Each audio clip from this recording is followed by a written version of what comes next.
They promised her a fairy tale, a lavish wedding to a Dubai prince, a life draped in silk and gold, a palace where dreams came true.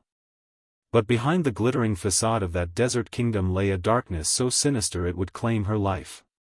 In the summer of 2019, when Dubai's skyscrapers gleamed under the relentless sun and tourists marveled at its opulence, the body of a 17-year-old Indian girl was discovered in the chilled shadows of a palace wine cellar.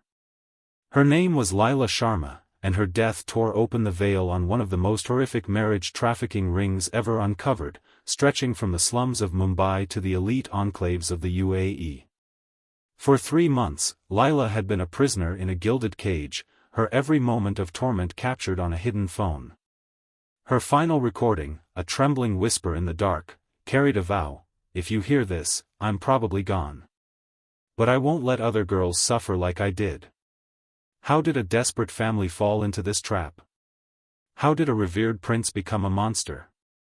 And what price did the world pay to unravel this tragedy? The answers lie in a story of betrayal, courage, and a fight for justice that reshaped nations.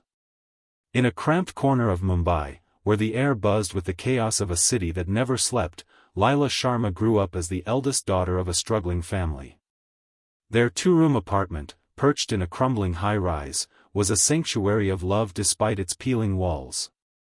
From the window, Laila could see the narrow street below, alive with the honks of auto rickshaws and the calls of vendors hawking mangoes and spices. Her father, Rajesh, drove a rickshaw, his hands calloused from endless hours navigating the city's choked roads. He'd come home late, his shirt damp with sweat, but always with a smile for Laila and her younger sisters, Priya and Anika.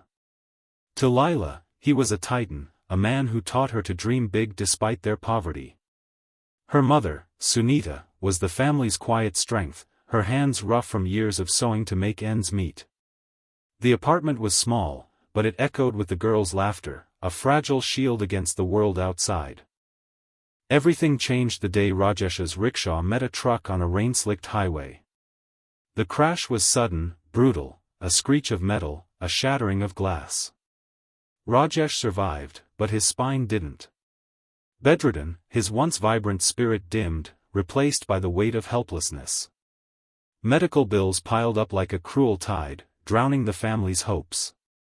Sunita took on extra work, cleaning homes for Mumbai's wealthy, her back aching as she scrubbed marble floors. Still, it wasn't enough. The landlord's threats grew sharper, his knocks on the door like thunder in the night. "Pay up, or you're out," he'd bellow, his voice cutting through the thin walls. Laila, barely 17, saw the fear in her mother's eyes, the unpaid bills stacked on the table, the way Priya and Anika stopped asking for new schoolbooks. She took on tutoring jobs, teaching English and math to neighborhood kids, her small earnings a drop in the bucket. "My sisters deserve better," she told Sunita, handing over her wages. But the family was sinking, and Laila knew she was their only lifeline. Desperation makes you vulnerable, and that's when a woman named Meera Kapoor slipped into their lives. Meera was a marriage broker, a predator cloaked in kindness, her smile as polished as the gold bangles on her wrist. She'd seen Laila at the market, her modest sari and worried glance at her sisters marking her as the perfect target. Meera approached Sunita one evening, a bag of groceries in hand, her voice dripping with sympathy. "I know your struggles, Sunita. I've helped families like yours climb out of despair." She spoke of a prince in Dubai, a man of immense wealth seeking a humble, virtuous wife. The words were a siren's song, a dowry that would erase their debts, fund Priya and Anika's education, and secure Rajesh's treatment. "Laila will live like royalty," Meera promised, spreading photos of marble palaces and sparkling chandeliers across their rickety table. Sunita's heart wavered, torn between love for her daughter and the promise of salvation. Meera was ready for doubts, pulling out letters from happy brides and photos of girls in glittering dresses. They were like you once. Now their families thrive. Laila listened in silence, her stomach twisting. She saw her mother clutch at Meera's words like a drowning woman grasping a rope. For days, the family debated, Rajesh's silence heavier than words.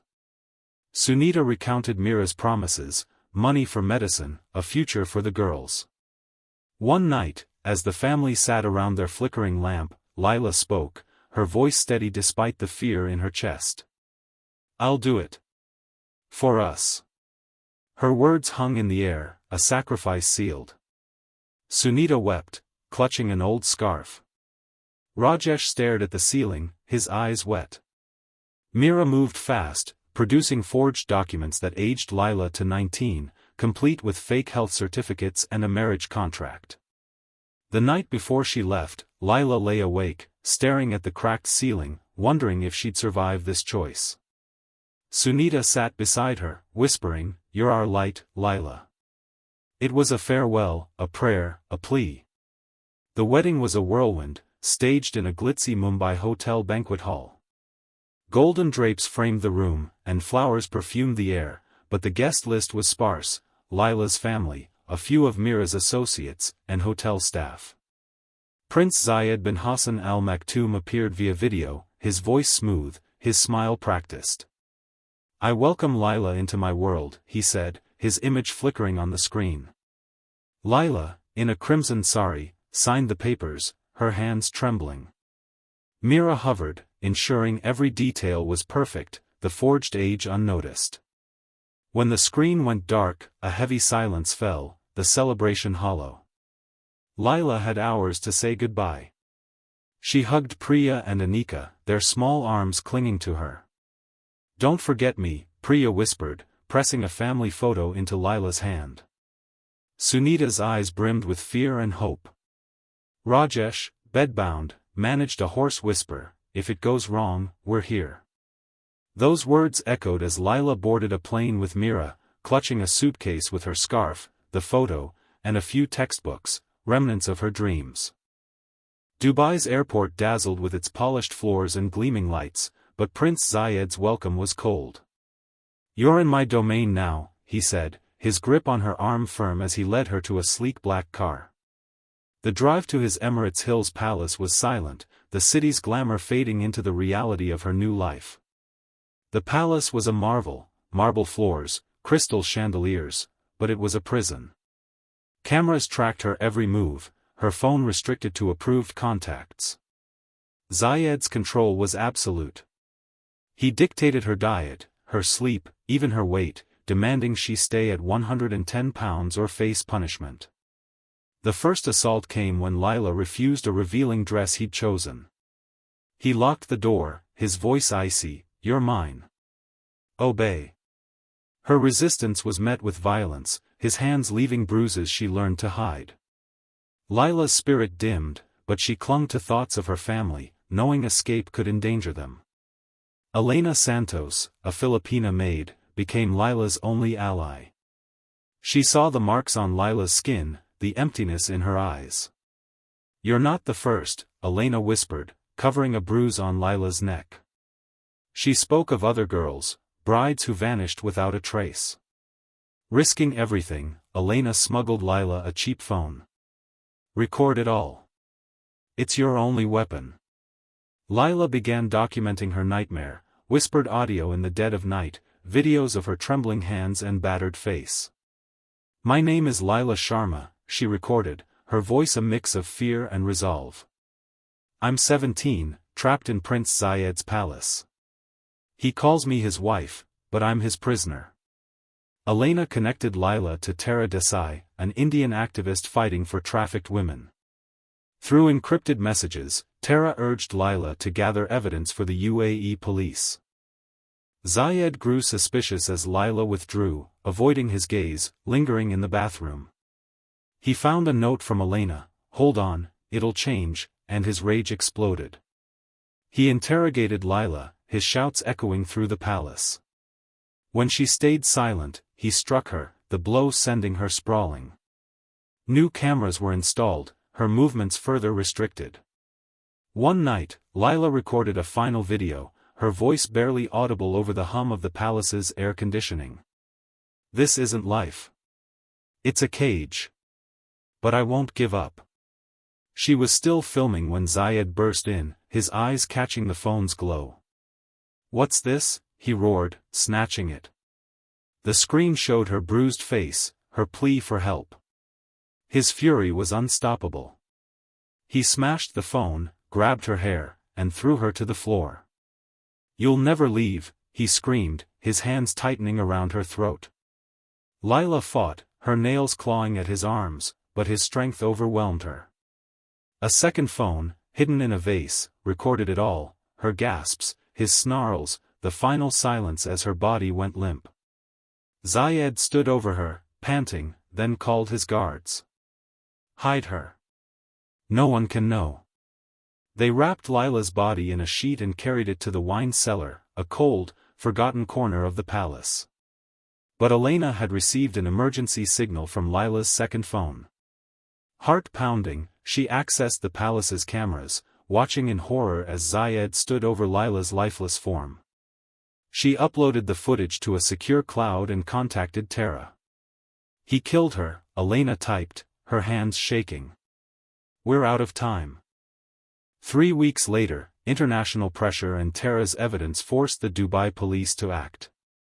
Led by Inspector Khalid Rahman, a man known for his unyielding honesty, the team stormed the palace at dawn.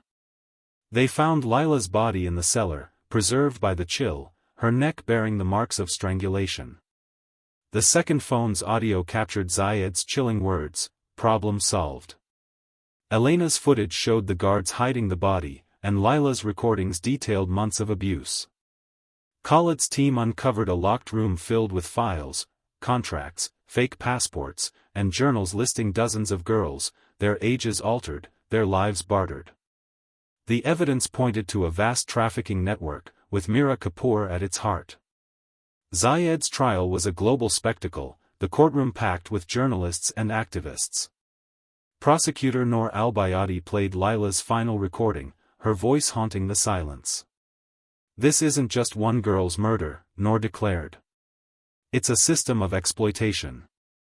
Elena's testimony exposed the palace's horrors, while financial records linked Zayed to Mira and corrupt officials. In India, Mira was arrested in her lavish Mumbai villa, her network of brokers dismantled. After months of testimony, Zayed was convicted of murder, trafficking, and corruption, sentenced to life, a landmark ruling in the UAE. Mira and her aides faced long prison terms in India. Lila's death sparked sweeping reforms. India mandated rigorous checks for international marriages, banning those with significant age gaps. The UAE introduced monitoring for foreign brides and counseling to prevent exploitation. The Lila Sharma Foundation rose in Mumbai, offering shelter and education to trafficking victims.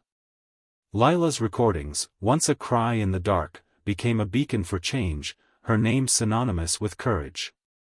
Elena, granted asylum in Canada, joined the fight for workers' rights, vowing to honor Lila's memory. At a memorial in Mumbai, Tara Desai spoke to a crowd holding candles. Lila's voice was silenced, but it echoes in every heart fighting for justice. Her story broke the silence, reshaped laws, and gave hope to the voiceless.